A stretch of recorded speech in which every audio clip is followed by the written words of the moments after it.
안녕하십니까. 메가랜드에서 민법을 담당하고 있는 정동섭입니다. 이번 30회 공인중개사 시험에 응시하신 수험생 여러분들을 모두 수고하셨습니다. 합격을 진심으로 기원드립니다. 이번 해설 강의를 볼 건데 올해 이번 전체적으로 민법은 약간 평이하게 문제가 나오지 않았나 생각이 됩니다. 우리가 보통 옳은 거 틀린 걸 나눌 때 옳은 지문이 13개 정도를 찾는 문제였고 틀린 문제는 27문제를 찾는 문제였습니다. 올해 약간 도드라진 부분이 어떤 거냐면 박스 문제인데 박스 문제가 예년에는 보통 3문제 정도가 배정이 되던 것이 올해는 6문제 정도가 배정이 됐습니다. 그리고 또 하나가 사례형이었는데 요 근래 문제가 계속 사례형이 강세였거든요. 작년에 정확한 사례형이 14문제, 준사례까지 넣으면 17문제 정도가 배정이 됐었는데 올해는 전체적으로 사례형 문제는 13문제 정도로 종합형으로 문제가 배정이 됐습니다. 전체적으로는 평이했다라고 볼 수 있는 것이죠. 자, 그러면 41번부터 A형을 중심으로 해서 80번까지 우리가 해설을 잠깐 확인해 볼 겁니다. 자, 여기 문제를 한번 보시기 바랍니다. 41번 문제인데 반사의 질서죠. 작년에 배정이 안 됐다가 올해 이제 배정이 돼서 문제가 나왔습니다. 자, 반사의 질서 이렇게 들어오는 부분이 있죠. 법률행위 중 틀린 거 이렇게 들어오는데 첫 번째 보면 사회 질서에 법률행위에 해당하는지 여부는 해당 법률행위가 이루어질 때라고 하는 거죠. 법률 행위실 기준에서 판단하겠다라는 거고, 두 번째 법률행위 반사의 질서는 당연히 무효입니다. 누구든지 주장할 수 있도록 되어 있죠. 절대적 무효이기 때문에. 세 번째 법률행위가 사회 질서에 반한다는 판단은 당연히 가치적 변형에 반영을 해서 시대 상황에 따라서 약간씩 차이가 있을 수 있다는 거고, 세 번째 보험 계약이라고 하는 거 있죠. 체결해서 부정취득의 목적이었다면 당연히 반사회적 법률행위에 해당될 수 있도록 되어 있습니다. 자, 정답은 5번이 되는 거죠. 자, 대리인이 이렇게 들어와 있죠. 대리인이 적극적 가담을 했다라고 되어 있어요. 그러면 본인이 반사의 질서에 해당되는 사실을 전혀 몰랐다 하더라도 당연히 반사의 질서에 해당이 돼서 무효가 되는 건데 무효가 되지 않는다라고 했기 때문에 5번이 정답이 됩니다. 그래서 전체적인 정답은 5번이 되는 거고요.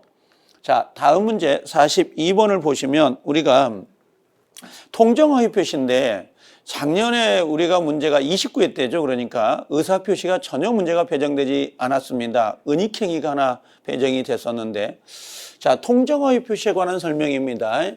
틀린 것은 되어 있습니다.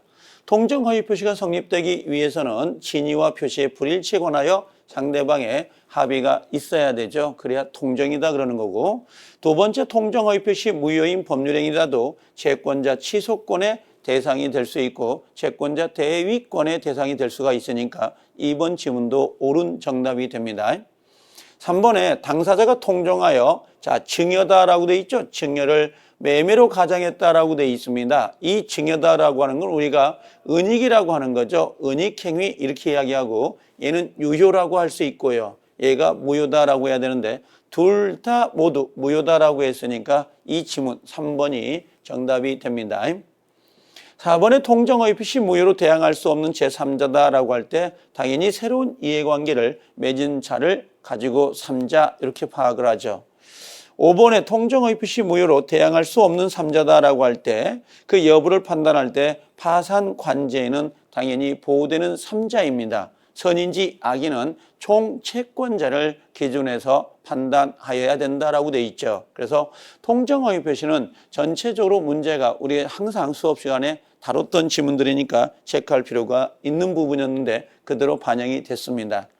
자, 다음 문제 43번 조건과 기한에 관한 문제인데 이 조건 기한은 해년마다 문제가 배정이 되고 있는 것이죠. 자, 옳은 것을 찾으라 그랬습니다. 자, 해제 조건인 법률, 해제 조건이에요. 해제 조건은 조건이 성취가 되면 당연히 효력이 소멸되는 것이지 발생되는 것은 아니다라고 하니까 1번이 틀렸고요. 2번에 기한이익 상실이다라고 했었죠. 여기는 정지 조건부 기한이익 상실이 아니라 형성권적 기한이익 상실로 봐야 되겠죠. 형성권적, 그래서 이 부분이 틀린 지문이죠.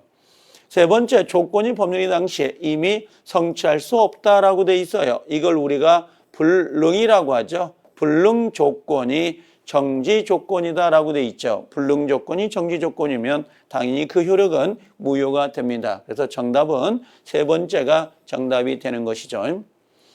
네 번째, 불확실한 사실의 발생 시기를 이행 기한으로 정한 경우에 그 사실이 발생이 불가능하게 되었다 하여 그 이행 기한이 도래했다고 볼 수는 없다가 아니라 있다. 자, 불확실한 사실을 우리가 기한으로 정했는데 그 불확실한 사실이 전혀 도달할 수 없다면 그 자체로 기한이 도래된 걸로 봐서 효과를 발생시키게 되는 겁니다. 도래하지 않는 걸로, 도래한 걸로 볼 수 없다 그랬으니까 이 부분은 틀린 거죠. 자, 상계라고 돼 있죠. 상계는 단독형입니다. 조건 기한에 지나지 않는다라고 돼 있죠. 그래서 민법 총칙의 43번 조건 기한은 해년마다 문제가 배정이 됐었고 정답은 세 번째가 정답이 됩니다. 자, 44번을 보시면 될 건데요. 자, 갑은 이렇게 돼 있어요. 갑은 을과의 매매계약을 적법하게 해제를 했다라고 돼 있고 해제하기 위해서 내용 증명 우편을 자, 을에게 발송했다라고 돼 있는데요. 이건 의사표시 효력 발생 시기에 관한 문제죠. 우리가 보통 발신주의, 도달주의, 요지주의, 완지주의 그런 순서를 가지고 문제를 낸 겁니다. 보통 옳은 걸 찾으라고 그랬는데 1번에 갑이 그 후에 사망했습니다. 즉 해제 의사를 표시한 다음에 돌아가신 거죠. 사망했다 하더라도 그 의사 표시는 그대로 효력을 가지고 있는 거지 효력이 소멸된다, 잃어버린다 그러면 X가 되는 거죠. 두 번째, 을이 갑의 해제 의사 표시를 실제로 알아야 된다라고 했는데 안다는 것은 요지를 의미하는 거예요. 우리는 도달주의를 따라가기 때문에 굳이 그 사실을 알아야 되는 게 아니라 알 수 있을 상태로 놓이면 되는 겁니다. 그래서 여기는 도달이라고 해야 되는데 알아야 이 부분이 틀린 지문이 되죠. 세 번째, 갑은 내용 증명 우편이 을에게 도달한 후에도 일방적으로 의사표시를 철회할 수 있다. 자, 의사표시가 도달되면 철회할 수 없도록 돼 있죠. 도달이 되면 철회할 수 없다. 4번에 갑의 내용 증명 우편이 반송되지 않았답니다. 자, 내용 증명 우편이 반송되지 않았어요. 그럼 특별한 사정이 없는 한 당연히 그 무렵에 을에게 송달되었다고 봄이 상당하죠. 자, 송달됐다고 볼 수 있다.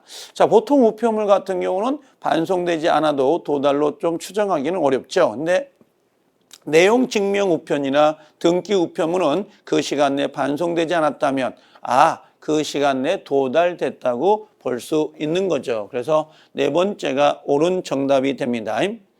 다섯 번째, 갑의 내용 증명 우편이 을에게 도달한 후에 을이 성년 후견 개시 심판을 받았다 하더라도 당연히 효력이 있어요. 그래서 요 5번 지문은 실질적으로는 1번하고 같은 지문 형태를 띠고 있는 거죠. 의사를 표시한 다음에 그 의사 표시자가 사망했거나 행위 능력을 상실한다 하더라도 그 의사 표시는 효력이 있습니다. 효력을 잃지 않는다라고 하는 거죠. 자, 그래서 의사표시 도달과 관련된 문제 44번 문제였고, 자, 45번을 이젠 정리해 보면, 갑은 이렇게 돼 있죠. 자신의 토지를 매도하기 위해서 을에게 대리권을 수여했다라고 돼 있어요. 그러면 결국 갑이 본인이 되는 거고, 여기에 누가요? 을이, 상대방이 병이 될 건데, 그러면 다음 설명 중 틀리다라고 되어 있는 부분이죠. 1번에 자, 을이라고 돼 있어요. 을이 한정 후견 개시를 받았다. 한정 후견을 받으면 대리권 소멸입니까? X죠. 우리가 보통 대리권 소멸은 뭐라고 해요? 우리가 그다음에 그다음에 성, 그다음에 파 이렇게 이야기하죠. 본인이 사망하거나 대리인이 사망하거나 대리인이 성년 후견 개시를 받아야 되지 한정 후견을 받으면 안 된단 말이에요. 그래서 한정 후견 개시는 소멸 사유가 아닙니다. 파산을 받으면, 대리인이 파산 받으면 당연히 소멸 사유가 되겠죠. 그래서 45번은 전체적으로 1번이 정답이 됐어요. 틀린 지문으로. 전체적으로 우리가 맞는 것이죠. 자, 3번에 보면 갑은 특별한 사정이 없는 한 언제든지 을에 대한 숙권행위를 철회할 수 있도록 되어 있습니다. 그래서 우리가 종료 철회란 말 보이죠? 철회. 본인은 언제든지 처리할 수 있도록 돼 있다. 네 번째, 갑의 숙권행위는 분류식행이죠. 그래서 명시적이든 묵시적이든 서면이든 구두 상관없습니다. 숙권행위는요. 5번에 을은 특별한 사정이 없는 한 대리행위를 통하여 체결된 엑스토지 매매계약에 따른 잔금을 수령할 권한도 있죠. 대리권의 소멸 사유, 작년 29회 때도 문제가 배정이 됐었는데요. 올해도 이 문제가 똑같이 배정이 됐어요. 그래서 매매의 대리권 범위에 대해서는 매매 권한을 주었다면 중도금, 잔금을 수령할 권한도 있고요. 그 다음에 대금 지급을 연기해 줄 권한도 있지만 취소권, 해제권은 없다라고 했었죠. 그래서 작년 29회 때 나왔던 지문이 다시 배정이 됐습니다. 그래서 45번 대리파트에 관한 문제는 정답은 1번이었어요. 대리권 소멸 사유가 25회 이후에 이 30회에 한번 정리가 된 겁니다. 자, 46번을 보는데요. 이 복대리 문제는 작년에 문제가 한번 배정이 됐거든요. 복대리가 이렇게 연타석으로 문제가 나오는 건 드문 일입니다. 원래는 이 주기가 5년 정도의 주기를 갖고 있는데 작년에 29회 때 문제를 배정했고 올해 30회도 다시 문제가 대두가 된 건데요. 자, 복대리, 그 다음에 틀린 거라고 돼 있죠. 자, 복대리는 누구의 대리인이에요? 본인의 대리인이다라고 돼 있습니다. 대리인의 대리인이죠. 대리인의 대리인, 그럼 틀리죠? 본인의 대리인이다라고 하는 거. 자, 두 번째, 이무대리인이다라고 돼 있죠? 본인의 승낙을 얻어서 복대리를 선임했다라고 돼 있어요. 그럼 본인에 대해서 선임과 감독의 책임이 없다라고 돼 있는데 당연히 뭡니까? 틀린 지문이죠. 우리가 이무대리인이 있고 그 다음에 법정이 있단 말이에요. 이렇게. 그럼 이무대리는 원래 복임권이 없어요. 복대리를 선임할 수 없는 거죠. 근데 우리가 뭐라고 했어요? 승낙이 있거나 본인의 승낙이 있거나 또는 부득이한 사유가 있다면 승부죠. 선임할 수 있어요. 그러고 나서 요건 우리가 과실 책임 이렇게 이야기하죠. 과실이 있다면 책임을 진다.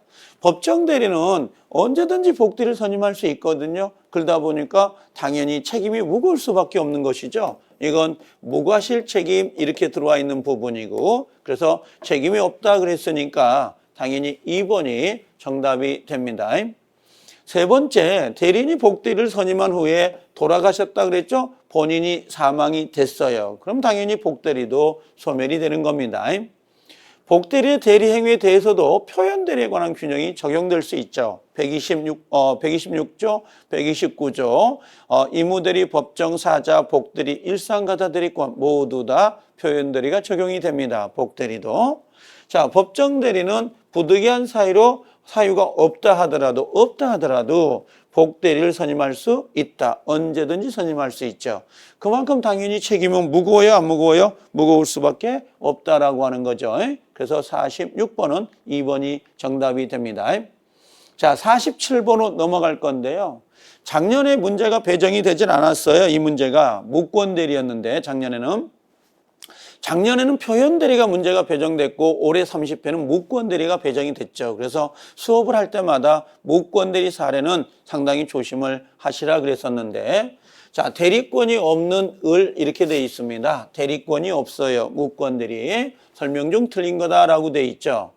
자, 먼저 임대차 계약은 갑이 추인하기 전까지는 당연히 갑에 대해서는 효력이 없다. 이렇게 돼 있죠. 갑에 대해서는 효력이 없습니다. 두 번째, 갑은 추인을 하려고 해요. 추인을. 그럼 추인할 때는 명시적이든 묵시적이든 상관없어요. 명시, 묵시 상관이 없습니다. 세 번째, 병이 동그라미죠. 계약 당시에 을에게 대리권 없음을 알았답니다. 그럼 누가 알았다는 거예요? 병이 알았다 이거죠. 병이 알았다 하더라도 최고권을 인정할 수 있다 없다? 있다. 그래서 상대방이 가지고 있는 최고권은 선의 악의를 불문하고 행사하죠. 그래서 여기를 알았다. 이게 알았다는 게 뭐예요? 악이다라고 하는 거죠. 악의이더라도 행사할 수 있어요. 그래서 세 번째가 틀린 정답이 되는 겁니다. 네 번째, 갑이 임대 기간을 단축하여 이 임대차 계약을 추인한 경우. 자, 단축했다라고 하는 건 뭐예요? 조건을 붙인 거죠. 본인이 추인할 때 조건을 붙였다면 당연히 상대방의 동의를 받아야 돼요. 근데 병에 상대방의 동의가 없다라고 돼 있어요. 동의가 없으면 당연히 뭡니까? 효력이 없는 거죠. 동의가 있어야 되는 겁니다. 자, 5번, 갑이 추인을 하면 특별한 사정이 없는 한 이 임대차 계약은 소급이죠. 소급하여 효력이 생긴다라고 돼 있어요. 그래서 기본적으로 추인은 소급해서 효과가 발생이 됩니다. 자, 그래서 47번은 무권 대리에 관한 문제입니다. 그래서 정답은 3번이 정답이 된 거예요. 자, 48번을 보는데요. 올해 박스 문제가 6문제가 배정이 됐고 공통점인 것은 예전의 박스 문제는 보통 하나, 기억, 니은 이런 형태의 문제가 아니라 두 개 이런 형태의 배합이 있었는데 지금 보면 약간 하나, 두 개, 세 개 이 배열 순서가 약간 짝을 안 맞춰서 문제가 나오다 보니까 약간 헷갈릴 수 있는데요. 자, 여기 보면 이무대리에 관한 설명 중 틀리다라고 돼 있어요. 이무대리권입니다. 자, 대리인이 여러 명이다라고 돼 있죠. 대리권의 제한 중에 여러 명 공동대리가 원칙을 물었어요. 원칙은 뭘로 가야 되죠? 예, 각자가 가야 되죠. 각자로 가야 됩니다. 공동이 아니라 각자. 두 번째, 권한을 정하지 아니한 대리는 보존 행위만 할 수 있다? 아니죠. 보존, 그 다음에 우리가 이용도 할 수 있고 또는 뭡니까? 개량도 할 수 이렇게 있단 말이죠. 이런 식으로. 단 처분 행위는 못해요. 그래서 보존 행위와 이용, 개량만 할 수 있도록 되어 있습니다. 이렇게. 이것도 뭐 틀렸네요. 이것도 틀리고 이것도 틀리고.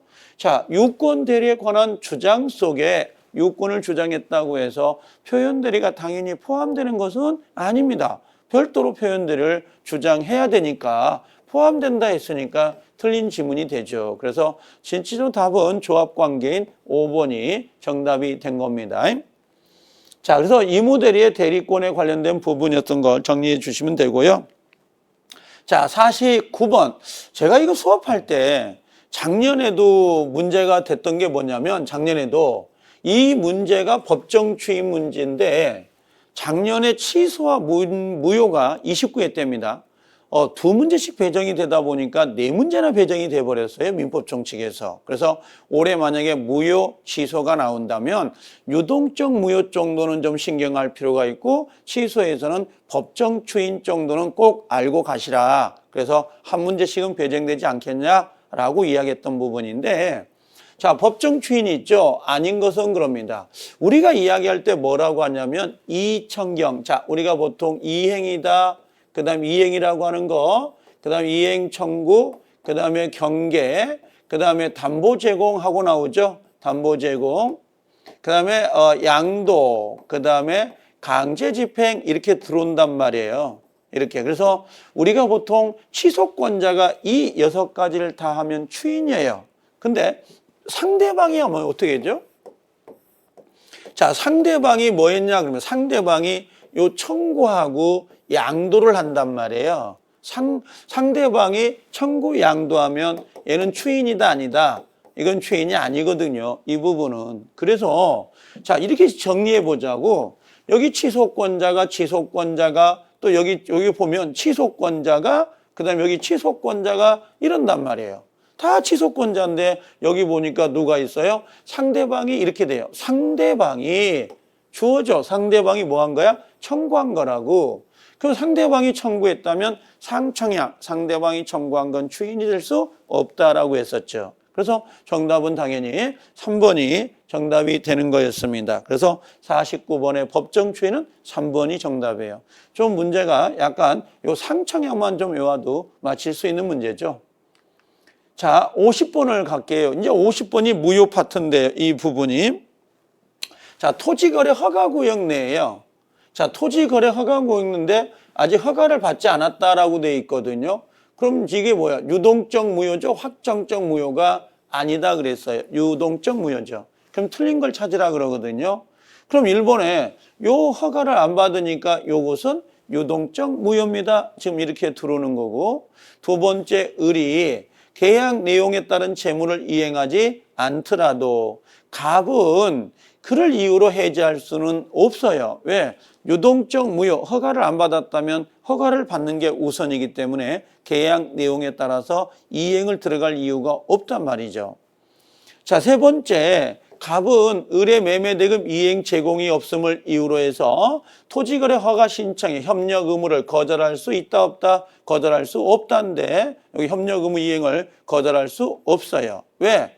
우리가 유동적 무효는 허가를 먼저 받아야 매매 계약 자체가 확정적으로 유효가 되고 거기에 따라 잔금을 치르고 소유권 이전 등기를 하는데 아직은 허가를 안 받았단 말이야. 그럼 그건 청구할 수 없지만 허가를 받기 위해서 서로 간에 협력 의무는 있다는 거죠. 그래서 여기 협력 의무를 거절할 수는 없습니다. 자, 토지거래 허가구역의 지정기간이 만료됐다라고 돼 있는데 재지정을 안 했어요. 우리가 보통 유동적 무효에서는 뭐가 있어요? 허가를 받았거나 그다음 지정 해제가 되거나 재지정을 하지 않는다면 확정적 유효로 바뀌어버리죠. 확정적 유효로, 확정적 유효 이렇게 들어갑니다. 자, 을이 병에게 X토지를 전매하고요. 병이 자신과 갑의 매매 당사자로 하는 허가를 받아 갑으로부터 곧바로 등기를 이전받았다면 그 등기는 유효다라고 했는데요. 이게 지금 정답이거든요. 자, 우리가 보통 허가를 받으려고 했던 사람이 그 조건을 갖추지 못해서 다른 사람을 대타로 집어넣고 그 사람 명의로 허가를 받는다면 이건 잠탈이에요. 그래서 당연히 제3자를 집어넣어서 허가를 받았다면 그 문제는 당연히 무효가 될 수밖에 없어요. 그래서 민법 총칙은 여기까지 10문제가 배정이 된 건데요. 무효, 취소, 그 다음에 조건과 기한 각각 한 문제씩 배정을 했습니다. 자, 51번을 넘어갑니다. 이제 물권법으로 넘어가는 거죠. 자, 여기 보면 어떻게 되냐면 물권적 청구권이에요. 물권적 청구권. 틀린 거다라고 돼 있는데, 자, 소유권의 기한 소멸시효 보인가요? 소멸시효는 걸린다 안 걸린다? 안 걸려요. 이건 물청은 안 걸리죠. 그 다음에 두 번째, 상대방의 귀책 사유가 있다면 물청의 요건은 아니다. 그렇죠? 우리가 보통 물권적 청구권이라고 하는 것은 대체적으로 뭡니까? 어떤 귀책 사유를 따르지 않죠. 바람에 의해서 옆집으로 내 물건이 넘어가더라도 돌려달라고 할 수 있는 것이죠. 자, 그 다음에 물권적 방해 배제 청구권의 요건을 요구하는 방해는 개념상 손해와 구별돼요. 그래서 우리가 뭐라고 했냐면, 자, 물청하고 그 다음에 손배라고 하는 거 있죠. 손해배상 청구권은 니꼬르가 아니란 말이에요. 그래서 물청과 손해배상은 항상 병존하는 것은 아니다. 물청은 고유과실 따지지 않지만 손해배상은 고유과실 따져야 되거든요. 같은 개념이 아니죠. 구별된단 말이에요. 자, 임차인은 임차 목적물에 관하여 임대인의 소유권에 기해서 대위 행사할 수 있냐라고 묻습니다. 예, 할 수 있죠. 당연히 대위 행사할 수 있다. 자, 임차인이 살고 있는데 갑자기 뭐예요? 누군가 불법으로 침입을 했다. 야, 너 나가. 임차권을 가지고는 할 수 없단 말이에요. 임차권은 채권이기 때문에. 그럼 누구를 대위해서? 임대인, 소유권을 대위해서 나가세요라고 할 수 있거든요. 대위 행사할 수 있다. 임차권 자체는 안 된단 말이죠. 그래서 4번이 자, 틀린 정답이 됩니다. 자, 유치권은 당연히 물청이 없어요. 그렇죠? 유치권은 우물물이 없거든요. 우선 변제권, 물상대위, 물청은 없다. 물권적 청구권이 없으니까 당연히 행사할 수 여기 없죠. 그럼 유치권에 대한 물청은 당연히 없다 이런 말이에요. 그렇죠? 근데 유치권의 생명이 뭐예요? 점유란 말이에요. 점유. 그렇죠? 그럼 점유권에 대한 물청은 되느냐고 묻습니다. 당연히 되죠. 유치권을 가지고 물청은 안 되지만 점유권을 가지고 물청은 당연히 인정이 된단 말이에요. 그래서 작년, 재작년까지 3년 동안 물청을 사례형으로 문제를 냈었는데 제가 마무리 특강할 때도 마지막으로 뭐라고 했냐면 물청이 나오려면 점유보호 청구권이나 이론이 나올 수 있으니까 그 부분을 조심해라 그랬는데 그대로 문제가 반영이 됐습니다. 자, 52번을 한번 봐볼래요? 52번. 자, 올해 그 물권 변동인데, 올해 물권 변동이 자, 예전에 작년이나 28회 때는 한 문제, 두 문제로 줄어들었어요. 근데 올해 내가 분석을 바로 지금 따끈따끈하죠. 바로 보지. 지금 1차가 시험 끝난 지가 지금 1시간, 2시간밖에 안 됐으니까 2시간 동안 내가 문제를 분석하고 해보니까 물청이 대략 3문제가 배정이 돼버렸어요. 올해요. 원래 한 문제, 두 문제밖에 나오지 않던 것이. 자, 그러면 물권, 부동산 물권 변동이라는 거 있죠? 틀린 거다라고 나옵니다. 자, 1번에 보면 부동산 물권 변동 후에 등기가 원인 없이 말소됐다 이렇게 돼 있거든요. 원인 없이 말소된다 하더라도 그 물권 변동의 효력에 영향이 있어요, 없어요? 영향이 없다라고 되어 있습니다. 옳은 거죠. 이건 나중에 뭐 하면 되는 거예요? 회복을 하면 된단 말이에요. 자, 두 번째, 등기를 요하지 않는 물권 취득의 원인. 자, 등기를 요하지 않는다. 우리 그런 거 있잖아요. 법정지상권, 분묘기지권, 혼동, 부합 등기하지 않잖아요. 피담보채권의 말소, 존속기간의 만료 등기하지 않는데 등기하지 않는 판결이 있잖아요. 그게 이행 판결인가요? 형성 판결인가요? 그걸 묻는 거였다고요. 그때는 뭐라고 했어요? 이행 판결을 의미한다. 이게 틀린 거죠. 등기를 요하지 않는 건 전부 다 뭐예요? 형성 판결이에요. 형성 판결, 공유물 분할 판결. 그래서 정답은 아주 쉽게 2번으로 문제가 배정이 됐습니다. 등기해야 됩니다. 이행 판결은. 형성 판결은 등기를 하지 않죠. 자, 그 다음에 여기 소유권 이전에 가등기에 기하여 본등기가 행해졌다면 본등기가 행해졌어요. 그럼 물권 변동은 언제부터요? 그때부터인가요? 소급할 때인가요? 그랬더니 본등기, 예, 맞아요. 그때부터 효과가 발생이 되는 거죠. 소급하지 않는다. 이 문제는 예전에도 나왔던 거죠. 3년 전에도. 자, 매수한 토지를 인도받아 점유하고 있는 미등기 매수인입니다. 자, 그 토지를 다시 매수한 자가 있죠? 다시 매수한 자, 전득자. 그럼 최초 매도인을 대해서 직접이라고 돼 있죠? 자기에게 소유권 이전 등기를 청구할 수는 없어요. 이건 뭘로 간다? 직접이 아니라 이걸 뭘로 바꿔요? 이건 대위라고 하는 거죠. 예, 대위 청구할 수 있도록 돼 있죠. 그래서 직접 청구할 수 없다라고 돼 있는 겁니다. 옳은 정답이죠. 자, 5번에 강제 경매로 인하여 성립한 관습상 법정지상권, 관법지죠. 자, 이걸 양도하려고 합니다. 자, 지상권이나 법정지상권이나 관법지는 등기하지 않아도 취득할 수 있지만 이를 누군가에게 이전하려면 반드시 등기를 갖춰야 된단 말이죠. 그래서 5번은 등기가 필요하다 이렇게 되어 있습니다. 옳은 정답이죠. 자, 그래서 52번은 2번이 정답이 됩니다. 2번. 자, 53번으로 갑니다. 등기 추정력인데요. 제가 마지막 특강까지 할 때도 이 등기 추정력은 조심해라 그랬거든요. 상당히 중요하다 그랬었는데 등기 추정력은 이게 경년대로 나와요. 작년에 안 나왔으니까 올해 나와야 되거든요. 올해 30회 나왔으니까 31회 때는 안 나올 확률이 거의 8, 90%입니다. 이게 돌아가는 거 패턴이. 그러면 사망자 명의로 자 등기가 신청됩니다. 죽은 자가 등기 신청할 수 있나요? 그렇죠. 지금 옳은 걸 찾으라 그랬어요. 그럼 추정력은 당연히 인정되지 않는다 그럽니다. 옳은 거죠. 죽은 사람은 말이 없는 거죠.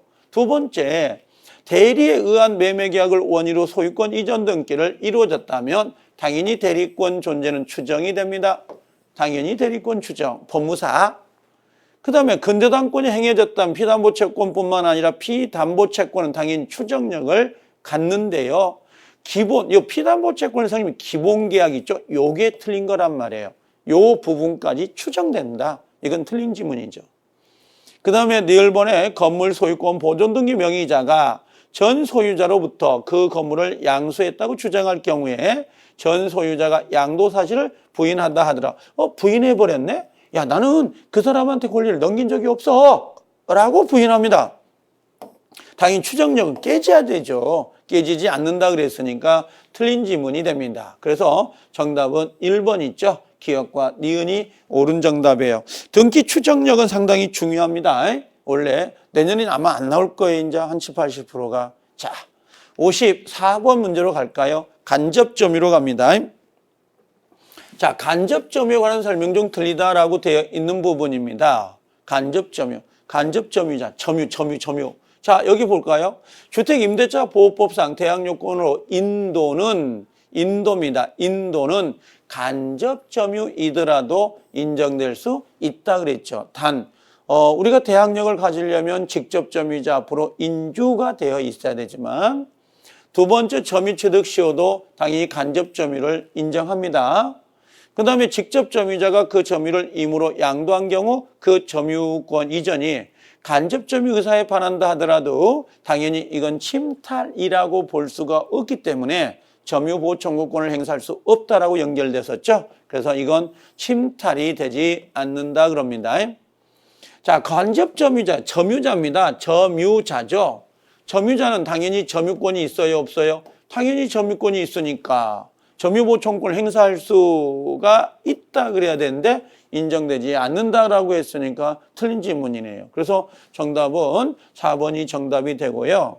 그 다음에 점유 매개관계를 발생시키는 법률관계가 무효하더라도 간접점유는 당연히 인정이 된다라고 되어 있습니다. 그래서 간접점유 54번의 문제는 4번이 정답이 되는데 원래 점유권에서는 이 문제가 지금 배정이 됐었죠. 원래는.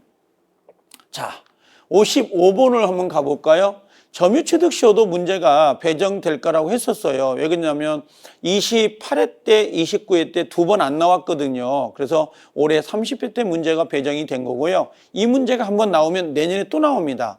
제 31회 때도 다시 연타로 나올 수가 있거든요. 대비를 하실 필요가 있을 거예요. 좀 어렵게 나올 것 같은데 작년에는, 내년에는. 자, 점유취득시효 옳은 걸 찾으라 그랬습니다. 자, 무단점유예요. 무단점유. 무단점유는 당연히 타주란 말이에요. 거의 타주지 자주가 될 수는 없는 거잖아요. 그렇죠? 그래서 요건 뭐 인정되지 않는다 그랬습니다. 자, 집합 건물 공용부분 나오지 않아요? 공용부분. 그럼 공용부분 우리 취득시효 됩니까? 안 됩니까? 안 되죠. 우리가 복도, 계단, 엘리베이터 있잖아요. 아파트. 그럼 복도, 계단, 엘리베이터에서 20년간 계속되고 표현됐다고 해서 그 복도의 지분을 취득한다? 말이 안 되거든요. 그래서 정답은 2번이 정답이 되는 거고요. 자, 일부도 점유취득을 인정할 수 있다 그래야 되죠. 없다 했으니까 틀린 지문이 됩니다. 4번에 아직 등기하지 않은 시효 완성자는 등기가 안 됐네요. 그럼 등기가 안 됐다면 얘는 소유권을 취득한 게 아니란 말이죠. 그럼 완성 전에 이미 설정되어 있던 가등기에 기하여 시효 완성 후에 소유권 이전 등기, 본등기를 마친 자에게 당연히 시효를 주장할 수가 없어요. 그래도 이건요.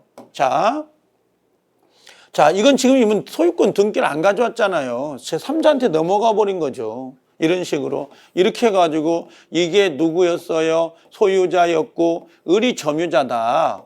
그럼 20년 완성했잖아요. 근데 소유가 이렇게 바뀐 거란 말이야. 이렇게. 그럼 이렇게 바뀌었다면 얘는 뭡니까? 시효 완성이 됐다 하더라도 등기를 하지 않았기 때문에 얘한테 시효를 주장할 수 없게 돼버린다고. 그렇죠? 있다 그러면 안 되죠. 여기가 틀린 지문이라고. 자, 부동산에 대한 압류, 가압류 등기는 점유취득자에게 중단시킬 수 있다. X죠, 이것도요. 그래서 옳은 정답은 2번이 정답이 된 겁니다. 자, 그래서 55번은 2번이 정답이었고요. 56번으로 갑니다. 자, 등기 청구권인데 등기 청구권에 관한 설명 중 옳은 걸 찾으라 그랬습니다. 자, 점유취득시효 완성자가 나옵니다. 완성자의 점유자가 소유자에 대해서 갖는 소유권 이전 등기 청구권은 통상의 채권 양도의 법률에 따라 양도할 수 있다라고 돼 있죠. 그러면 그림을 그려놓으면 요거죠. 아까 요게 갑이 소유자고 을이 점유자고 자, 시효를 20년간 완성이 된 다음에 다시 넘길 수가 있다고 이런 식으로 이렇게. 그렇죠? 그러면 이 병은 직접 시효를 주장하지 못하거든요. 을 거를 갖고 온 거니까. 그럼 병은 을을 대위해서 청구한다. 이렇게 들어가야 되죠. 이런 식으로. 그래서 정답은 1번이 된 거고요. 그다음 두 번째, 부동산을 매수하여 인도받아 사용수익했다. 사용수익했다는 건 뭐 하고 있는 거예요? 점유를 하고 있는 거잖아요. 그 권리를 행사하고 있는 거라고. 그러면 소멸시에 걸리지 않는다 그래야 되죠. 권리를 행사하는 거니까. 세 번째, 부동산 매수인이 매도에 대해 갖는 소유권 이전 등기. 자, 매수자가 갖고 있는 소유권 이전 등기는 물청이에요, 채청이에요? 당연히 채청이잖아요. 그럼 이건 물청이다 그랬으니까 이 부분은 틀린 거죠. 자, 4번에 가등기에 기한 소유권 이전 등기 청구권이 시효 완성을 소멸한 후에 그 부동산을 취득한 3자가 가등기권자를 갖는 등기 말소 청구는 채권이다라고 했는데, 자, 소유권 이전 등기 청구권에 기해서 시효 완성으로 소멸한 후 부동산을 취득한 자 그랬어요. 그럼 취득하니까 얘는 뭐가 있는 거야? 당연히 소유권이 있는 거잖아요. 그럼 소유권이 있는 자가 등기를 청구하는 건 물청이에요, 채청이에요? 물청이죠. 채청이 아니라. 그래서 이 부분도 틀렸네요. 자, 등기 청구권은 우리가 뭐예요? 이건요, 사건이죠. 그 다음에 여기 등기 청구 신청권은 뭐예요? 이건 공권이란 말이에요. 그래서 사건과 공권은 완전히 다른 거잖아요. 차이점이. 그래서 56번은 1번이 정답이 됩니다. 자, 57번으로 가면 57번에 부합의 문제입니다. 원래 부합의 문제가 작년 29회 때 문제가 배정이 됐거든요. 그러면 올해 좀 쉬었어야 되는 부분인데 되려 문제가 평이하게 나오다 보니까 이 문제를 낸 것 같아요. 그래서 57번에 지금 틀린 걸 찾으라 그랬는데, 자, 5번을 한번 봐볼래요? 자, 매도인의 소유권이 유보된 시멘트를 매수인이 제3자 건물의 소유권의 건축공사로 사용했대. 시멘트예요. 그렇죠? 그러면 그 3자가 매도인의 소유권 유보에 대한 악이라면, 특별한 사정이 없으면 당연히 시멘트는 건물에 부합돼야죠. 남의 물건, 이건 말이 안 되는 거. 3자 거라 하더라도 당연히 뭔가 이 시멘트는 건물에 부합되지 않는다가 아니라 부합된다라고 해야 되죠. 그래서 57번은 정답이 5번이었어요. 나머지 전체적으로 우리가 보는 내용들은 평상시에 봐왔던 내용들이거든요. 시멘트가 건물에 부착된 겁니다. 자, 58번을 한번 정리해 보면 옳은 걸, 공유에 관한 설명 중 옳은 건데, 원래는 이 공유도 원래는 사례형 문제 정도가 올해 배정이 됐어야 되는데 작년과 마찬가지로 좀 평이하게 문제가 배정이 됐는데요. 자, 공유자 전원이 임대인을 해서 공유물을 임대했답니다. 그래서 임대차 계약을 해지하려고 해요. 그럼 보존이 아니라 이건 뭐라고 해요? 이걸 관리행위라 그래요. 보존행위가 아니라 관리행위. 두 번째, 개별 채권자들이 같은 기회에 특정 부동산에 관하여 하나의 근저당권을 설정받은 경우 해당 근저당권은 준공유의 권리에 관한 거기 때문에 준공유라고 붙여주는 겁니다. 그 다음에 세 번째, 공유 부동산에 대한 공유자 중 1인의 단독 명의로 원인무효 소유권 이전 등기가 행해졌어요. 단독 명의로. 그럼 공유자 중 1인의 단독 명의잖아요. 그럼 이건 어떻게 가는 거야? 이건 지분 말소를 해야 돼요. 지분 말소하고 들어가야 되는데 여기 보니까 전부 말소로 돼 있잖아요. 이 부분이 틀린 거죠. 만약에 공유자가 아닌 제3자 명의로 전부 등기가 됐다면 그때는 당연히 뭘로 가야 돼요?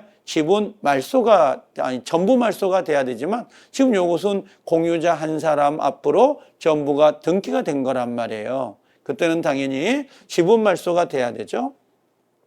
4번에 과반수 지분권자가 단독으로 공유 토지를 임대했다라고 되어 있습니다. 과반수권자죠. 과반수권자. 그럼 당연히 지분 과반수권자에게 소수 지분권자는 차임이라고 하는 게 있잖아요. 그 차임만큼은 당연히 부당 이득으로 청구할 수 있다 없다? 있다라고 해야 되죠. 없다 했으니까 틀린 지문이고, 5번의 부동산 공유자 중 1인의 공유자가 지분을 포기한 경우 물권 변동은 그 포기의 의사표시가 다른 공유자에게 도달함으로써 효력이 발생하면 등기를 요하지 않는다라고 되어 있습니다. 생각해 보세요.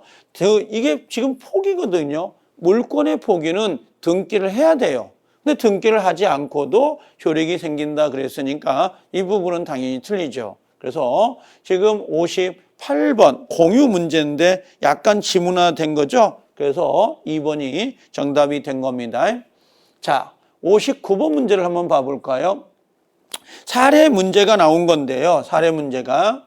자, 어떤 거냐면, 자, 여기 보니까 갑은 이렇게 돼 있어요. 자, 이걸 그림을 그려보면 갑이란 사람인데, 자, 갑의 은행에 채무를 담보하기 위해서 그 토지, X라고 하는 토지에다가 을이란 사람이, 은행이죠, 을이. 은행이 뭐 한 거야? 저당권을 설정했다라고 돼 있어요. 저당권을 설정하고, 그 다음에 또 여기 을이 여기에다가 사용 가치를, 담보 가치를 확보하려고 지상권도 설정을 했습니다. 우리가 수업 시간에도 상당히 많이 다뤘던 거잖아요. 나대지에다가 저당을 잡으면 누군가가 그 토지 위를 사용할까 봐 담보력이 떨어질 수 있잖아요. 그럼 은행 자체가 뭐예요? 은행 자체가 같이 저당을 잡는다. 지상권을 같이 잡는다라고 하는 거죠. 담보력 하락을 막기 위한 것이죠. 그러면 그러고 나서 이 갑과 병이라는 사람이 X 건물의 건축에 축적을 했다라고 돼 있죠. 건물이 이렇게 올라간 거예요. 갑이라는 사람과 병 이런 식으로. 자, 다음 설명 중 옳은 것이다라고 돼 있습니다. 옳은 건데. 자, 여기서 보면 을은 갑에 대한 위채권이 소멸 시효에 걸려서 소멸이 됐나 봐요. 그럼 지상권은 존속된다. 안 되죠. 저당권이 소멸되면 지상권도 같이 소멸되는 거예요. 그렇죠? 두 번째, 을이 지상권 침해를 이유로 병에 대하여 Y 건물을 철거를 구할 경우 특별한 사정이 없는 한 병은 자, 갑에 대한 채권을 이유로 을에게 대항할 수 있다. 말도 안 되는 거죠. 이것도요. 당연히 뭡니까? 손해배상은 나올 수가 없어요. 이건요. 자, 그 다음에 두 번째, 요것도 있는 거죠. 을은 뭡니까? 병에게 X 건물을 사용 수익하기 이유로 부당 이득의 반을 청구할 수 있다, 없다? 없다라고 돼 있죠. 왜? 을 지상권자는 실제 지상권을 갖고 있는 게 아니라 담보력 확보에 있는 거기 때문에 사용 수익을 하는 건 아니란 말이에요. 그래서 사용 수익을 청구하는 것, 부당 이득을 청구한다, 여기에 손배를 청구한다, 이런 지문들은 나올 수가 없는 거예요. 이런 것들은. 그 다음에 Y 축조로 Y의 교환 가치가, 요 교환 가치가 누구요? 저당권의 담보 가치가 하락이 된 거야. 그럼 당연히 을은 갑에게 저당권을 침해를 이유로 해서 손해배상을 당연히 청구할 수 있는 거예요. 4번이 정답이죠. 그렇죠? 만약에 이 건물이 올라감으로 인하여 이 토지의 가격이 하락했다. 그럼 당연히 이 은행 입장에서는 손해를 볼 수밖에 없는 거거든요. 그럼 당연히 이 손해배상을 청구할 수 있도록 해줘야죠. 이것들은. 그래서 정답은 문제가 좀 약간 길긴 했더라도 정답 자체는 좀 4번으로 옳은 것이 될 수 있고요. 그 다음에 을의 지상권이란 말 보이죠? 담보물권이 아니라니까 이건요. 일종의 뭡니까? 담보가치의 하락을 막기 위한 용익물권이란 말이에요. 그래서 당연히 정답은 4번이 정답이 되는데 우리 이번 문제 30회 때 문제 그게 크게 문제를 놓고 본다면 사례 문제가 13문제 나왔지만 그중에서 좀 약간 까다롭다고 할 수 있는 게 요 59번이 아니었나, A형 59번이 아니었나라는 생각은 듭니다.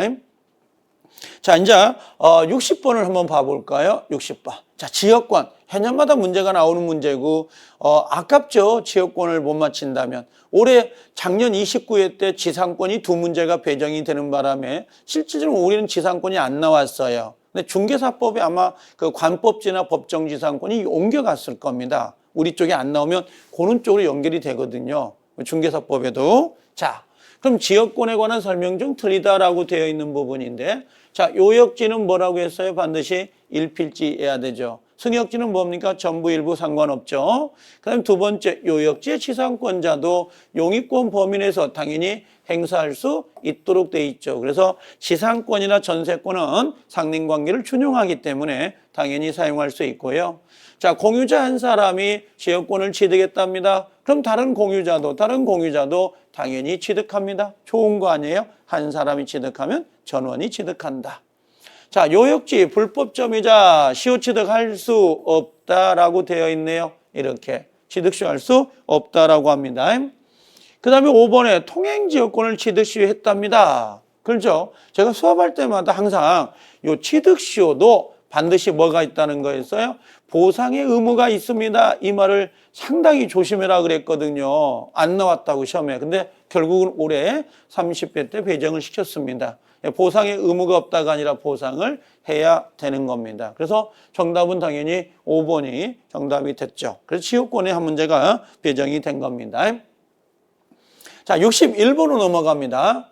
자, 갑은 자, 그 소유 X토지 일부에 대해서 을명의 전세권이 나왔습니다. 자, 그러면 이렇게 뭐가 있었냐면 건물이 있었죠. 누구의 건물이에요? 갑이고 여기 하나가 있었다고 할까요? 이 건물에다가 을에게 뭘 부탁한 거야? 자, 전세권이 설정이 됐네요. 일부 전세권. 그렇죠? 일부 전세권이에요. 그럼 일부 전세권에 관한 설명 중 틀린 거를 찾으라 그랬는데, 자, 1번에 을의 전세권이 법정갱신됐어요. 법정갱신, 묵시적갱신, 기간 만료 전 6월부터 1월 사이 아무 말도 없으면 어떻게 해요? 예, 전과 동일 조건, 단 기간은 없는 걸로 본다. 그래서 없으면 어떻게 해요? 각 당사자는 언제든지 소멸 청구, 통고를 할 수 있죠. 소멸 통고를 해서 6개월이 경과하면 소멸이 된다. 이렇게 돼 있잖아요. 모든 1년이에요, 이게. 그래서 정답은 그냥 틀린 거 1번이 정답이 됐네요. 이렇게. 전체적으로는 그랬고, 자, 2번에 존속기간이 만료됐잖아요. 원래 존속기간 내에는 전세권과 전세금 반환 채권을 분리할 수가 없는데 만료가 되면 전세금 반환 채권을 이렇게 양도할 수 있어요. 반환받지 못했다 하더라도. 자, 을은 뭐라고 했어요? X금을 전체에 대한 경매를 신청할 수 없다, 있다, 없다라고 돼 있습니다. 옳은 거죠, 이건요. 이건요. 자, 이게 무슨 말이냐면, 자, 일부 전세권이잖아요. 일부 전세권. 그럼 일부 전세권은 전부를 경매 붙일 수 있어요, 없어요? 전부 경매를 붙일 수 없다. 단 전부 경매에 대한 우선 변제는 받을 수 있거든요. 자, 존속기간이 만료 시 을은 뭡니까? 특별한 사정이 없다면 전세금 반환 채권을 타인에게 양도할 수 있도록 돼 있죠. 자, 5번의 양도 후에 존속기간이 만료되면 당연히 뭡니까? 전세금 반환을 청구할 수는 없어요. 누구한테 가야 되죠? 당연히 병에게, 신소유자에게 청구해야지 갑에게 청구하면 안 되죠. 5번, 을은 특별한 사정이 없으면 전세 목적물의 현상 유지. 자, 그리고 뭐라고 했어요? 필요비 청구할 수 없다. 유익비 청구할 수 있죠. 필요비는 안 된단 말이죠. 자, 그래서 전세권은 작년 29회 때 배정이 아예 되질 않았습니다. 배정이 안 됐다가 올해 30회 때 꼭 나온다고 그래가지고 문제가 결국은 배정이 된 거네요. 자, 1번이 정답이었죠. 자, 62번으로 넘어가는데 유치권이에요. 올해 유치권은 한 문제밖에 배정이 안 됐어요. 원래 정설은 2문제거든요. 근데 올해 유치권은 한 문제가 배정이 됐습니다. 자, 유치권 성립에 영향을 미치지 않는다라고 돼 있죠. 자, 여기에 뭐냐면 요거예요. 자, 이 X 건물의 소유자가 갑인지. 자, 갑이 유치권자거든요. 유치권자가 갑이란 말이야. 그러면 우리가 유치권이 성립되려면 타인 물건이어야 되는 거잖아요. 그럼 만약에 갑 거라면 유치권이 안 나와버리거든요. 그래서 중요하다고. 그 다음에 X 건물에 관한 변제기다라고 돼 있죠. 당연히 변제기가 토래해야 유치권을 행사할 수 있도록 되어 있는 거고, 그 다음에 세 번째, X에 대한 갑의 점유가 채무자를 매개로 한 간접 점유가 아닌 한. 자, 이게 정답이었는데요. 좀 약간 콤마가, 쉼표가 들어와 있단 말이에요. 여러분들 아마 기억날 거예요. 채무자를 직접 점유를 했어요. 그렇죠? 채무자가 직접 점유를 한다 그러면 당연히 이건 유치권이 안 나온단 말이에요. 그걸 제외하고 뭐라고 했어요? 이걸 제외하고 그 다음에 유치권은 반드시 뭐라고 했냐면 점유를 해야 되거든요. 그때 점유는 직접 점유가 됐든 간접 점유가 됐든 상관없이 모두 인정한다고. 그래서 정답에 요거 직접이냐 간접이냐 이건 상관이 없는 거야. 채무자를 뺀 나머지는. 그 다음에 점유가 불법 점유가 되면 안 되죠. 유치권은 적법 점유해야 되거든요. 그 다음에 5번에 유치권을 배제하는 특약이 있다라고 돼 있네요. 그럼 유치권 배제 특약은 당연히 뭐가 돼요? 유치권이 성립되지 않게 된다고. 그래서 62번은 이번에 문제 나온 것 중에 약간 좀 특이한 형태로 문제를 낸 거예요. 이 문제 형태는 나온 적은 없어요. 그냥 성립 요건은 쭉쭉 문제를 냈지만 이렇게 낸 적은 없었거든요. 약간 재밌는 문제였습니다. 이 문제는. 자, 63번으로 가볼까요? 자, 63번은 어떤 거냐면, 자, 값은 이렇게 되어 있습니다. 나대지 x라고 되어 있거든요. 자, 그러면 이렇게 나대지 x에 자, 값이고 요건 나대지고 을에 대한 채무 담보를 위해서 이렇게 을에게 저당권을 설정을 했어요. 자, 그 후에 병은 X 건물에 Y 건물을 신축하여 소유하자 이렇게 됐네요. 자, 건물이 이렇게 올라갔고 병이 올라간 거죠. 이 저당권이 1번이고요. 이 건물이 2번이 됩니다. 그럼 법정기상권 당연히 안 나와요. 알겠죠? 그리고 나서 갑으로부터 X 토지를 임차한 Y를 완성한 후에 자, Y의 정명의 저당권이 또 붙었네요. 자, 이렇게 누구한테? 정한테 저당권이 붙었다는 겁니다. 그럼 다음 설명 중 틀리다라고 되어 있는 거거든요. 자, 이 문제가 좀, 자, 다시 정리를 해보자고, 문제는. 그러니까 원래 갑의 나대지였어요. 그리고 을이 저당권이 붙었죠? 그리고 임차권을 설정한 다음에 병이 건물을 올렸고, 병의 건물, Y라고 하는 건물에다가 누가요? 정이란 사람의 저당권이 설정이 된 겁니다. 이렇게. 자, 거기에 관한 설명 중 틀린 걸 찾으라 그랬거든요. 자, 1번에 을은 갑에 대한 채권과 분리한다라고 돼 있죠. 분리하여 자신의 저당권을 타인에게 양도할 수 없네요. 즉, 채권과 저당권은 분리할 수 없다라고 되어 있습니다.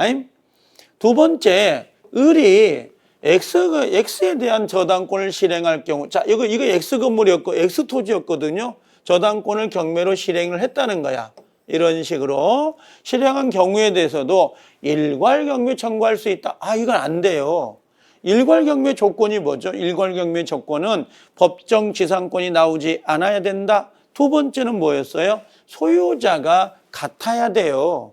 근데 지금 토지는 누구 거예요? 갑의 것이고 건물은 누구 거예요? 병의 것이란 말이야. 그럼 일괄경매가 될 수 있다 없다? 없단 말이죠. 그래서 정답은 2번이 그냥 나와버렸네요. 이게. 세 번째, 자, 정의 Y에 대한 저당권 실행으로 무가 경락을 받았어요. 부가 여기를 무가 경락을 받았다라고 했습니다. 그럼 특별한 사정이 없는 한 병의 X에 대한 임차권을 무에게 당연히 이전돼야 되죠. 왜요? 저당권 효력은 그 종된 권리인 임차권에도 미친다. 4번, 정의 Y에 대한 저당권이 실행되더라도 을은 저당권을 소멸하지 않습니다. 자, 갑이 X 건물에 매도한 경우에 을은 그 매매 대금에 대한 물상대위를 행사할 수 없어요. 그래서 물상대위에서 매매 대금, 그다음에 차임, 그다음에 협의 수용으로 인한 보상금은 물상대위란 말을 써서는 안 되는 거죠. 그래서 63번은 2번이 정답이 됩니다. 자, 다음 문제 64번으로 갑니다. 빡세형 문제인데요. 법률상 규정이나 당사자 사이에 다른 약정이 없으면 저당권 효력이 미치는 거. 아, 우리가 이건 상당히 중요하다고 여러 번 강조하는 것들이죠.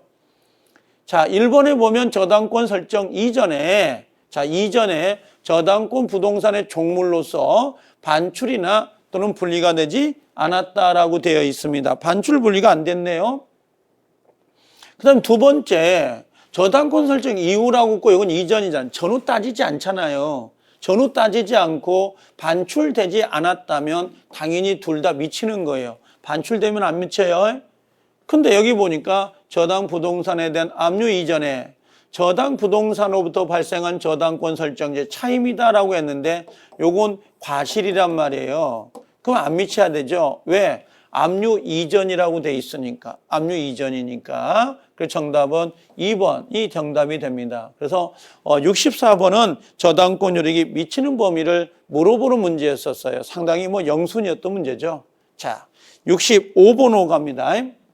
계약금으로 넘어옵니다. 여기까지 계약금. 그래서 우리 앞에까지 64번까지는 물권법 14문제를 냈어요. 그래서 민총의 10문제, 물권법의 14문제를 냈는데요. 계약법에다가 11문제를 배정을 합니다. 계약법에 한 문제가 더 늘었더라고요. 임차권 쪽에 문제를 하나 더 넣습니다. 이걸. 자, 계약금에 관한 설명 중 옳은 거. 해년마다 계약금은 조심해야 되죠. 항상 나오는 문제였으니까. 자, 1번에 보니까 계약금은 별도의 약정이 없는 해약금으로 뭐한다? 성질을 갖는다 그랬습니다. 성질을 갖는다. 맞는 거죠, 이건요. 두 번째, 매수인이 이행기 전에 중도금을 지급할 경우에 매도인은 특별한 사정이 없는 한 계약금의 배액을 상환하고 계약을 해지할 수 없다라고 돼 있어요. 이유가 뭐죠? 이렇게 중도금이 지불됐다는 것은 뭐가 된 거예요? 이건요. 이행 착수가 돼버린 거니까 더 이상 해약금 해지는 안 되는 거죠. 자, 디귿번 매도인이 계약금 배액을 상환하여 계약을 해지한 경우에 그 이행이 제공을 하면 족하고 매수인이 이를 수령하지 않았다 하더라도 공탁이란 말 나오죠. 공탁할 필요는 없다라고 되어 있습니다. 옳은 정답이죠. 이런 식으로. 그래서 지금 옳은 걸 찾으라고 했으니까 정답은 5번이 정답이 됩니다. 전체 지문은 옳은 거였습니다. 65번의 계약금. 자, 66번으로 넘어갑니다. 3자를 위한 계약이네요. 3자를 위한 계약. 자, 여기 보니까 요약자가 갑이고 그 다음에 낙약자 을, 그 다음에 누가요? 수익자가 병이 됩니다. 그래서 갑과 을 간의 보상관계가 나온 거죠. 자, 설명 중 틀린 거 이렇게 돼 있네요. 1번에 갑이 여기 요약자입니다. 대가관계 부존재를 이유로 자신이 기본관계에 기하여 을에게 부담한 채무의 이행을 거절할 수는 없다. 대가관계가 누구라는 거예요? 대가는요. 요거 갑하고요. 누구요? 병사의 관계를 말하는 거죠. 그러면 대가관계, 여기 이 관계입니다. 이 관계가 무효가 되더라도 요 관계는 유효이기 때문에 당연히 이행을 해야 되는 부분이에요. 그래서 대가관계는 영향을 미치지 않는다 그랬습니다. 두 번째, 갑과 을 간의 계약이 해제된 경우에 을은 병에게 급부한 것이 있다 하더라도 병을 상대로 부당이득 반환을 청구할 수는 없다 그랬어요. 자, 계약이 해제됐다. 자, 여기는 손배는 청구할 수 있죠. 그렇죠? 근데 원상회복과 부당이득은 갑과 을 사이의 문제인 것이지 요 수익자하고는 아무 관계가 없습니다. 수익자하고는. 자, 그래서 뭐 여긴 틀린 거니까 지금 없다 그랬으니까 요건 맞는 거네요. 청구할 수 없다. 이렇게요. 청구할 수 없는 거예요, 이거. 그 다음에 누구한테 이건 누구하고 들어가야 돼? 갑과 을하고 들어가야 되는 부분이에요. 병한테는 청구 못 하는 거예요. 세 번째, 병이 수익의 의사를 표시한 이후입니다. 갑이 을이 채무 불이행을 이유로 계약을 해지하면 자, 병은 을에게 그 채무 불이행을 이유로 입은 손해를 청구할 수 있다라고 돼 있죠. 자, 그래서 이렇게 손해배상을 청구할 수는 있다. 원상회복과 부당이득은 청구할 수 없지만 손해배상 청구는 가능하다라고 돼 있습니다. 자, 네 번째, 갑과 을 간의 계약이 갑의 착오로 취소가 됐대요. 병은 자, 착오 취소로서 대항할 수 없는 3자 범위, 선의 3자에 포함되지 않습니다. 그래서 이 수익자는 수익자는 비통착사강이 있다 하더라도 선의이더라도 보호되는 사람이 아니에요. 그래서 정답은 4번이 정답이 된 거고요. 그 다음에 5번의 수익의 의사를 표시한 병은 을에게 직접 그 이행을 청구할 수 있다라고 되어 있네요. 직접 청구할 수 있다. 그래서 3자를 위한 계약은 정답 66번은 4번이 정답이 되는 거예요. 자, 67번인데 계약 시 보호되는 3자를 찾으라 그럽니다. 근데 이 보호되지 않는 사람을 찾으라 그랬네요. 그러면 계약 해제 전에 채권을 양수했다. 채권. 그 다음에 또 보니까 여기 디귿번에도 채권을 압류했다. 채권. 그럼 얘들은 보호가 안 되는 애예요. 그냥. 그래서 니은은 보호가 되는 거고 정답은 여기 3번이네요. 부동산을 압류한 사람은 보호가 돼요. 근데 채권을 압류하거나 채권을 감류하거나 채권을 양수받은 사람은 보호되는 사람이 아닙니다. 자, 그래서 문제는 답은 3번이 되네요. 자, 68번으로 넘어갑니다. 합의 해제 해지하고 나오죠. 틀린 거 하고 들어오는데 1번의 계약을 합의 해지할 때는 원상 회복에 관하여 반드시 약정해야 되는 것은 아니다라고 되어 있습니다. 자, 계약을 합의 해지할 때 합의 해제는 성질이 뭐라고 했어요? 계약이 되는 거죠. 여기에 손해배상이나 원상 회복은 나온다 안 나온다? 나오지 않죠. 두 번째, 계약이 합의 해제된 경우에 다른 사정이 없는 한 채무불이행으로 인한 손해배상을 청구할 수 있다라고 없다라고 되어 있죠. 손해배상 청구할 수 없다. 원상회복 청구할 수 없다. 같은 문구죠.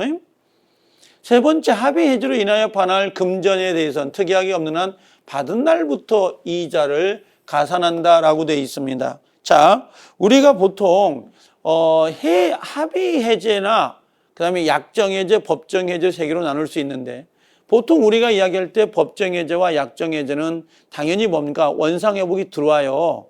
근데 합의 해제는 원상 회복과 그다음에 손해배상 청구가 안 들어오기 때문에 금전을 반환할 때도 굳이 이자를 배정해 줄 필요가 없다라고 하는 거죠. 이자를 줄 필요가 없어요.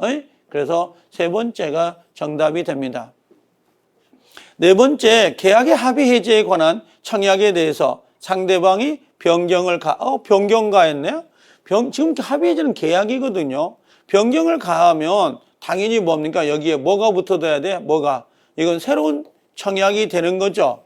그럼 새로운 청약에 대해서 다시 뭐가 들어가야 돼요? 승낙이 들어가야 계약이 성립될 수 있도록 되어 있는데 변경을 가하여 승낙할 때에도 그 청약의 효력을 잃는다 그랬습니다. 왜요? 새로운 청약이니까. 이건요. 자, 합의 해제의 경우에도 그다음에 뭐라고 했어요? 법정 해제의 경우와 마찬가지로 당연히 3자의 권리를 해야지 못해요. 그래서 법정 해제, 약정 해제, 합의 해제는 공통점이 소급하여 무효 제3자의 권리를 보호한다라는 내용은 공통점이에요. 단지 합의 해제는 계약이다 보니까 원상회복과 손해배상 청구가 들어오지 않는다. 그 부분에 좀 내용이 있는 것이죠. 자, 68번은 3번이 정답이 됩니다. 자, 69번 매매에 관한 문제인데 자, 매매에 관한 설명 중 틀린데 정답은 1번이 된 거죠. 매매계약은 요물계약이 아니죠. 그래서 쌍무, 그 다음에 유상, 낙성, 불요식계약이지 요물계약이다 그랬으니까 1번은 틀린 제문이 됩니다. 자, 나머지는 뭐 같은 내용들이겠죠. 이렇게.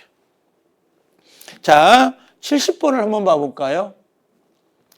갑은 그 토지를 X토지에서 을과 매매계약을 체결하였다라고 돼 있어요. 자, 갑. 자, 토지가 하나 있고 을하고 매매가 됐습니다. 그렇죠? 자, 틀린 걸 찾으라 그러네요. 그러면 일본의 X토지가 인도되지 않고 대금도 완제되지 않는 경우에 특별한 사정이 없으면 을은 당연히 인도 의무 지체로 인한 손해배상을 청구할 수가 없다라고 되어 있는데요. 자, 두 번째, 을이 대금 지급을 거절할 정당한 사유가 있다.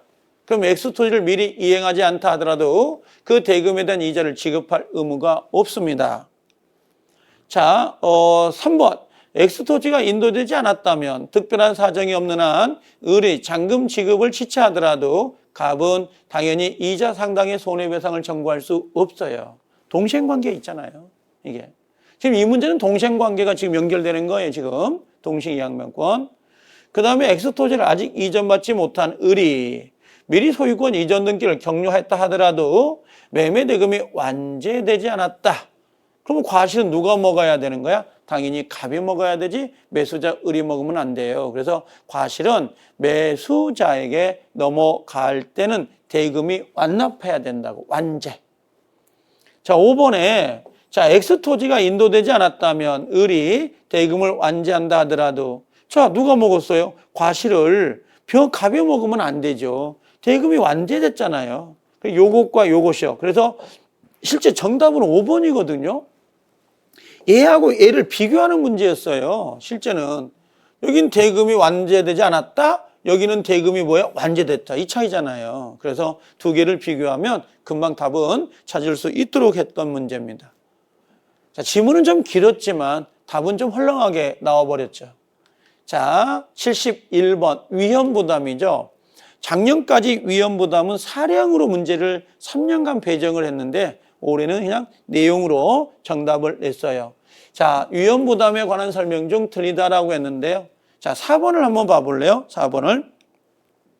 당사자 쌍방의 귀책 사유가 없다라고 돼 있어요. 그럼 쌍방의 귀책 사유가 없으면 우리는 뭘 따라가요? 채무자 위험부담이 원칙이란 말이에요. 그럼 이행불능이 돼요. 자, 매매계약이 종료된 경우 매도인은 이미 지급받은 계약금을 반환하지 않아도 된다. 이건 틀린 거죠. 이건 뭐예요? 당연히 뭔가 청구를 할 수 있어야 돼요. 그래서 쌍방의 귀책 사유 없이 이행불능가 되면 채무자 위험부담을 따라가기 때문에 당연히 뭔가 대금을 계약금을 돌려줘야 됩니다. 그래서 4번이 정답이 됩니다. 이번에 편모계약은 당연히 위험부담의 문제가 나오면 안 되죠. 위험부담의 전제조건은 쌍무계약이 전제조건이잖아요. 그래서 정답은 4번이 정답이 됐어요. 자, 62번으로 갑니다. 자, 62번에 가면 부동산의 환매특약인데요. 자, 뭐가 있냐면 이게 부동산의 환매특약 그럽니다. 일본에 보면 매매 등기와 환매특약 등기가 종료된 이후입니다. 자, 부동산 매수인은 그로부터 다시 매수한 제3자에 대해서 환매특약 등기가 돼서 등기가 된 거죠. 당연히 등기가 됐다라고 돼 있어요. 그럼 소유권 이전 등기 이행을 거절할 수가 없다라고 돼 있습니다. 등기가 있잖아요, 대학령. 그럼 환매 기간을 정하지 않았다. 다시 이를 연장하지 못합니다. 환매는 연장이 돼야 안 돼요? 연장할 수 없도록 되어 있는 거죠. 연장, 그 다음에 우리가 갱신 이런 걸 할 수가 없다. 그 다음에 세 번째, 매도인이 환매 기간 내에 환매 의사를 표시하면 자, 그런 그 환매에 대한 권리 취득에 등기를 하지 않더라도 등기 안 하면 안 되는데 이거 등기하잖아요. 환매도 소유권을 가져오는 건데. 그렇죠. 그래서 환매권을 실행하면 등기가 되어야 소유권을 취득할 수 있다고. 이건 등기를 해야 되는 내용입니다. 등기하지 않아도 그랬으니까 틀린 지문이죠. 권리를 주장할 수 없습니다. 소유자가 아니니까. 4번에 환매 기간에 관한 별도의 약정이 없다면 그 약정은 5년이 됩니다. 부동산이죠. 부동산은 5년, 동산은 3년이요. 자, 5번에 환매특약은 매매계약과 동시에 하여야 합니다. 동시에. 그래서 환매는 보통 독자적으로 문제를 내지 않는데 올해 환매를 독자로 냈어요. 교환계약하고 보통 섞는데 그래서 72번은 3번이 정답이 됩니다. 자, 73번인데 73번에 전세권자하고 그 다음에 임차인하고 모두 공통으로 갖고 있는 걸 모두 골라라 그랬는데요. 유익비 청구권은 둘 다 있어요. 그 다음에 부속물 매수도 둘 다 있거든요. 그 다음에 차임, 그 다음에 전세금 증감 청구권이 둘 다 있습니다. 그래서 정답은 그냥 가볍게 5번이 됩니다. 두 개를 비교하는 거죠. 이게. 자, 그러면 다음 문제를 볼까요? 74번입니다. 74번은 자, 임차인 갑입니다. 임대인 을이고요. 그러면 어떤 건물이 지상물 매수군요. 지상물 매수. 자, 지상물 매수인데 만약에 을이 토지 소유자고 여기에 갑이 이렇게 임차인이에요. 그러고 나서 여기 임차에다가 뭘 했다는 거예요? 여기다가 건물을 올린 거지. 이런 식으로. 이 건물은 누구 거라는 거죠? 예, 갑 거라는 의미예요. 갑 거라는 의미. 그러면 갑이 건물을 올렸단 말이야. 오른 걸 찾으라 그랬습니다. 지상물 매수 청구권이죠. 일본의 갑의 매수 청구가 유효하려면 을의 승낙을 요한다라고 했는데 틀리죠. 지상물 매수 청구권은 단독행위예요. 임차인 갑이 사세요 그러면 얘는 사야 돼, 안 사야 돼요? 사야 된다고. 그래서 승낙을 요하는 건 아닙니다. 단독행위입니다. 형성권. 이번에 건축 허가를 받지 아니했다면 이게 뭐예요? 무허가라는 의미 아니에요? 그렇죠? 자, 무허가이더라도 당연히 매수 청구 대상이 되는 거거든요. 세 번째, 갑소유 건물이 을이 임대한 토지와 제3자 소유 토지에 걸쳐 있다라고 돼 있어요. 그러면 전체가 아니라 이건 뭐가 되는 거예요? 구분, 소유권 이렇게 들어오는 거죠. 자, 임대차가 갑의 채무불이행으로 이건 뭐예요? 차임이죠. 예, 차임 이익을 연체했다. 그럼 당연히 매수 청구할 수 없다. 예, 옳은 거네요. 채무불이행 청구할 수 없는 거죠. 자, 5번에 갑의 매수 청구권 행사에 앞서 임대차 계약의 갱신은 청구할 수 있다. 없다 같네? 틀리죠. 갱신 청구할 수 있다. 갱신 청구해서 그게 안 받아주면 그때 가서 지상물 매수가 들어가는 거거든요. 없다 그래버리면 X죠, 이건. 자, 74번에 지상물 매수 청구권. 자, 그래서 정답은 4번이 정답이 됩니다. 자, 부속물 매수예요. 여러분들, 지상권자에서 임대차에서 임차인에게 인정되는 권리가 세 가지가 있는데, 그게 비용상환 청구권, 부속물 매수 청구권, 지상물 매수 청구권이거든요. 작년에 비용상환 청구권이 나왔는데, 올해는 부속물하고 지상물이 둘 다 나왔어요, 문제가. 자, 내년에 31회 때는 비용상환 청구권하고 부속물 매수 청구권 두 개가 비교될 수도 있다고. 자, 부속물 매수 청구권에 관한 설명 중 틀리다라고 되어 있는데요. 토지 임차인에게는 인정되지 않고 누구한테 인정되는 거예요? 건물 임차인에게만 인정되는 거예요. 그래서 아까 지상물 매수 청구권은 누구였어요? 지상물 매수 청구권은 지상물 매수는 토지 임차인에게, 부속물 매수 청구권은 건물 임차인에 인정되는 거기 때문에 그냥 1번이 답이 돼 버렸네요. 이게 적법한 전차인도 인정합니다. 위법은 안 돼요. 그 다음에 이를 인정하지 않는 약정, 이건 안 되는 거죠. 이건 강행 규정이잖아요. 강행 규정. 그래서 이런 불리한 약정은 할 수가 없도록 되어 있습니다. 이런 식으로. 강행 규정이니까. 오로지 임차인의 특수 목적, 이건 안 되죠. 청구 대상이 될 수가 없다라고 되어 있습니다. 그래서 정답은 1번 틀린 지문이 됩니다. 자, 76번인데요. 원래는 특별법이 우리 시험 시행령에 15% 내라고 돼 있으니까 원래는 6문제 배정이 되는 게 맞아요. 근데 올해 계약법을 11문제 배정을 하다 보니까 특별법은 5문제만 배정을 했었어요. 그래서 주임법, 상임법, 집합, 가담, 그 다음에 우리가 명의신탁 각각 한 문제씩 배정을 하고 정리를 했더라고요. 자, 76번에 보면 갑이 X주택이라고 돼 있죠. 거주하면서 존속기간을 1년으로 정했습니다. 틀린 걸 찾으라 그랬는데, 자, 여기 보니까 을은 2년이 누구예요? 이렇게 돼 있는 거죠. 요게 갑이고 여기에 을이 임차인이에요. 자, 기간은 몇 년이에요? 1년을 정한 거야. 그러면 을이라는 사람, 임차인 2년을 주장할 수도 있어요, 없어요? 있고 1년을 주장할 수도 있거든요. 이건 있다. 자, 2번 을은 1년의 존속기간이 유효함을 주장할 수 있습니다. 1년도 주장할 수 있는 거죠. 세 번째, 을이 2기에 차임에 달하도록 차임을 연체했다. 그럼 당연히 뭔가 묵시적 갱신을 인정하지 않습니다. 자, 4번 임대차 계약이 묵시적 갱신된 경우에 법정 갱신이죠. 그럼 을은 언제든지 갑에게 해지 통지를 통지할 수 있다라고 되어 있습니다. 왜? 자, 을은 묵시적 임차인이잖아요. 임차인은 언제든지 뭐라고 해서 해지 통고할 수 있고 몇 개월 있다가 3개월 있다가 당연히 소멸이 된다. 이렇게 들어가는 거죠. 임대는 안 됩니다. X건물이 경매로 인하여 환가 대금에서 을이 보증금을 우선 면제받기 위해서는 X건물을 양수인에게 인도하여야 됩니다. 그래서 5번 이 양수인이 누구겠어요? 경락인이죠. 경락인. 경락인에게 양수를 해야 돼요. 그래서 우리가 보통 임차인이 경매를 붙일 때는 그런 제한이 없지만 여기는 뭐예요? 인도를 해야만 보증금을 돌려받을 수 있도록 되어 있습니다. 자, 그래서 주택임대차보호법은 76번 한 문제가 배정이 됐고요. 자, 상가임대차 보호법입니다. 옳은 걸 찾으라 그랬는데요.